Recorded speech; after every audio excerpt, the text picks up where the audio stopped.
سورہ فتح کی ایک آیت مبارکہ کی تلاوت کرتے ہیں جو اختتامی رکوع میں ہے۔ اللہ جل شانہ نے فرمایا والذی ارسل رسولہ بالہدی ودین الحق لیظہرہ علی الدین کلہ، وہی ہے جس نے اپنے محبوب مصطفیٰ صلی اللہ علیہ وآلہ وسلم کو بھیجا ہے۔ والذی ارسل رسولہ، جس نے آپ صلی اللہ علیہ وآلہ وسلم کو بھیجا ہے کس شان سے؟ بالحق، حق کے ساتھ۔ کس سے؟ حق کے ساتھ۔ والذی ارسل رسولہ بالہدی، ہدایت کے ساتھ، ودین الحق، اور دین حق کے ساتھ، لیظہرہ علی الدین کلہ، اور آپ کے دین کو، جسے دین حق کہا،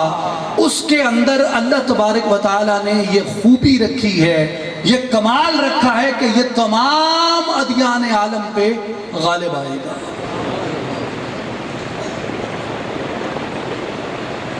وَكَفَى بِاللَّهِ شَهِيدًا، اور اے حبیب مصطفیٰ صلی اللہ علیہ وسلم، آپ کے ہدایت کے ساتھ جلوہ گر ہونے، دین حق کے ساتھ جلوہ گر ہونے، اور آپ کے دین کے کل ادیان عالم پہ غالب آنے کی گواہی کے لیے اللہ کافی ہے۔ اور پھر آگے فرمایا محمد الرسول اللہ والذین معہ، اور محمد الرسول اللہ صلی اللہ علیہ وآلہ وسلم، والذین معہ، اور وہ لوگ جو آپ کے ساتھ ہیں، اشداء علی الکفار، وہ کفار کے اوپر شدت رکھتے ہیں، رحماء بینہم، مگر آپس میں محبت رکھتے ہیں، آپس میں محبت رکھتے ہیں، آپس میں رحم دلی سے کام لیتے ہیں، بھائی چارے سے، اخوت سے، بردباری سے کام لیتے ہیں۔ تراہم رکعا سجدا یبتغون فضلا من اللہ ورضوانا، تم انہیں دیکھو گے کہ وہ بکثرت اللہ کے حضور رکوع کرتے ہیں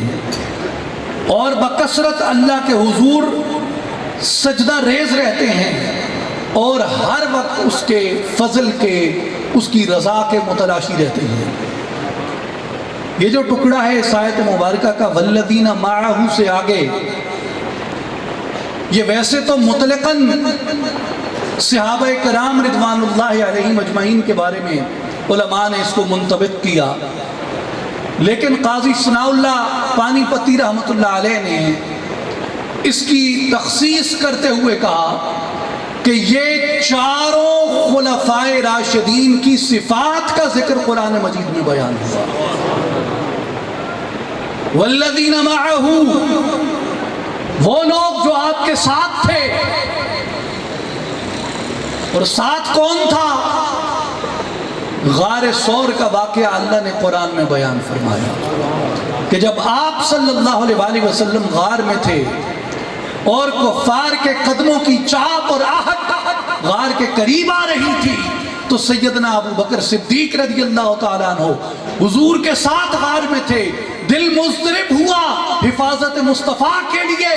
حضور نے فرمایا لا تحزن ان اللہ معنا، پیارے صدیق فکر نہ کر، اللہ ہمارے ساتھ ہے۔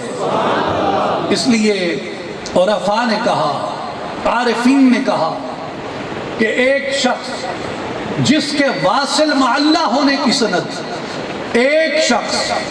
جس کے واصل معلّہ ہونے کی سند قرآن میں ہے، اور جس کے سوا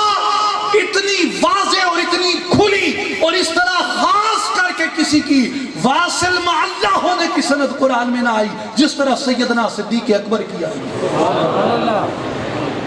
اس لیے فرمایا کہ والذین معہ سے مراد ابو بکر صدیق رضی اللہ تعالیٰ عنہ۔ اشداء علی الکفار، اس سے مراد رسول سیدنا فاروق اعظم رضی اللہ تعالیٰ عنہ ہے، جو عدل رسول کا بھی مظہر ہے اور عدل الہی کا بھی مظہر ہے۔ قائد اعظم محمد علی جناح رحمت اللہ تعالیٰ علیہ پہ لوگ کئی طرح کے الزامات دھرتے تھے، اور آج بھی آپ کو طرح طرح کی فرقہ وارانہ باتیں ان کے بارے میں ہوتی ہوئی نظر آتی ہیں، لیکن میں نے جتنی،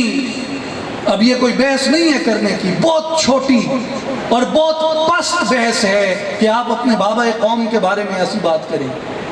لیکن میں نے جتنی ویڈیوز، جتنی تصاویر قائد اعظم کی نماز پڑھتے ہوئے دیکھی ہیں، عیدین کی نماز اور دیگر نمازیں پڑھتے ہوئے بھی، ان میں قائد اعظم رحمۃ اللہ علیہ اس طرح ہاتھ باندھ کے کھڑے ہیں۔ تو یہ کوئی بحث نہیں ہے بابا قوم کے بارے میں، تو لوگوں نے جو کہ بڑے بڑے مخالفین تھے اور بڑی بڑی علمی شخصیات تھیں، تو انہوں نے قائد اعظم سے اختلاف کیا اور ان کے بارے میں مختلف افواہیں اڑائیں، اور سیدنا فاروق اعظم رضی اللہ تعالیٰ عنہ کے بارے میں قائد اعظم سے پوچھا گیا کہ واٹ از یور ٹیک آن عمر؟ تو قائد اعظم رحمۃ اللہ علیہ نے فرمایا if there is no Umar no Islamic history left۔ Quaid Azam نے فرمایا، ان سے پوچھا گیا کہ آپ کی حضرت عمر رضی اللہ تعالیٰ عنہ کے بارے میں کیا رائے ہے؟ تو قائد اعظم نے کہا کہ اگر عمر نہیں تو اسلام کی کوئی تاریخ باقی نہیں رہ جاتی۔ اگر عمر نہیں تو اسلام کی کوئی تاریخ باقی نہیں رہ جاتی۔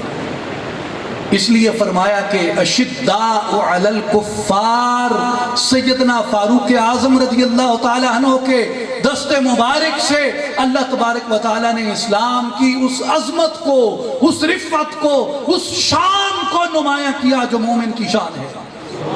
جس کے بارے میں علامہ اقبال رحمۃ اللہ علیہ فرماتے ہیں کہ اگر ہو جنگ تو شیران خواب سے بڑھ کر اللہ نے اسے غالب ہونے کے لیے پیدا کیا۔ اور تیسری صفت جو بیان ہوئی وہ ہے رحماء بینہم، وہ آپس میں رحم دلی کا معاملہ کرتے ہیں، اور قاضی ثناء اللہ پانی پتی رحمۃ اللہ علیہ نے کہا کہ اس سے مراد سیدنا عثمان غنی رضی اللہ تعالیٰ عنہ کی ذات گرامی ہے۔ اور پھر کہا تراہم رکعا سجدا یبتغون فضلا من اللہ ورضوانا، جو بکثرت زہد اختیار کرتے ہیں، رکوع و سجود کرتے رہتے ہیں، یہ اشارہ ولایت کی طرف ہے، اور کہا کہ اس سے مراد سیدنا علی کرم اللہ وجہ الکریم کی ذات گرامی ہے۔ تو چاروں خلفائے راشدین کی صفات کو اس ایک آیت میں اللہ جل شانہ نے جمع کر دیا۔ محمد الرسول اللہ والذین معه اشداء علی الکفار رحماء بینہم تراہم رکعا سجدا یبتغون فضلا من اللہ ورضوانا۔ تو میرے بھائیوں اور بزرگوں، میرے دوستوں اور ساتھیوں، جہاں ہم اس ذات وحدہ لا شریک کی الوہیت کی گواہی دیتے ہیں،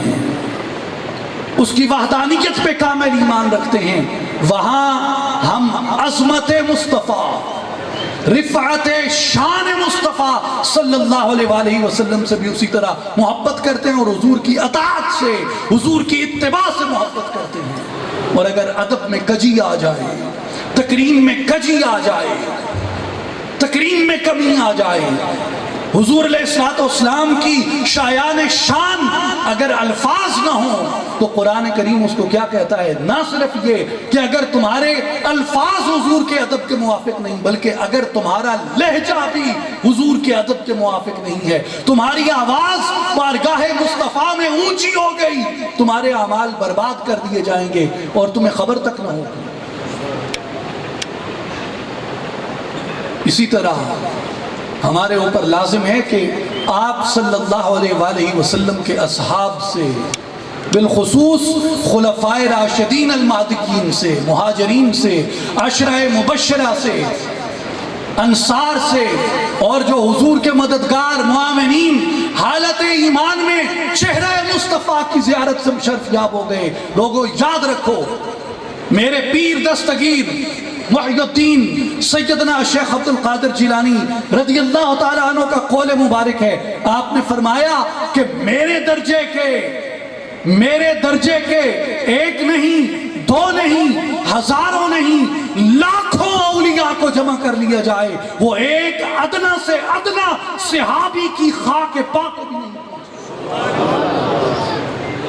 ولایتوں میں سب سے بڑا درجہ حالت ایمان میں چہرے مصطفیٰ کی زیارت کرنا صحابہ سے بڑا کوئی ولی نہیں ہے تو جسے مسلک اعتدال کہا گیا وہ مسلک اعتدال یہی ہے کہ حضور کے تمام صحابہ کرام سے محبت کی جائے سبحان اللہ حضور کی ازواج مطہرات سے ادب کا احترام کا